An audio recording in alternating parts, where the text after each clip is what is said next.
Bike চালানোর সময় যদি হুট করে আপনার সামনে কোনো বাচ্চা চলে আসে, তাহলে সম্ভব হলে ব্রেক করবেন। আর যদি ব্রেক করার সময়টুকু না পান, তাহলে চেষ্টা করবেন বাচ্চার পিছন দিক দিয়ে চলে যেতে। কারণ বাচ্চা পোলাপানের যে মেন্টালিটি থাকে, ওটা সব সময় থাকে সামনের দিকে দৌড় দেওয়ার। আবার সেম ভাবে যদি আপনার সামনে হুট করে কোনো একটা বয়স্ক লোক চলে আসে, তাহলে চেষ্টা করবেন ব্রেক করার। আর ব্রেক করার যদি সময়টুকু না পান, তাহলে চেষ্টা করবেন ওনার সামনে দিয়ে চলে যাওয়ার।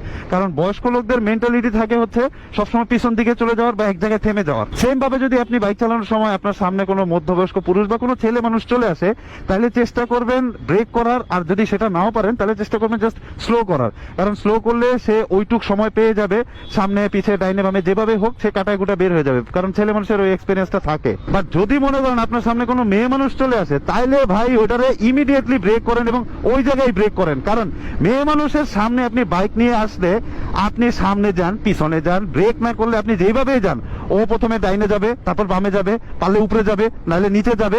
এরপরে ওই জায়গায় দাঁড়ায় থাকবে, কানের মধ্যে হাত দিবে, চোখে হাত দিবে, বলবে ও মাই গড।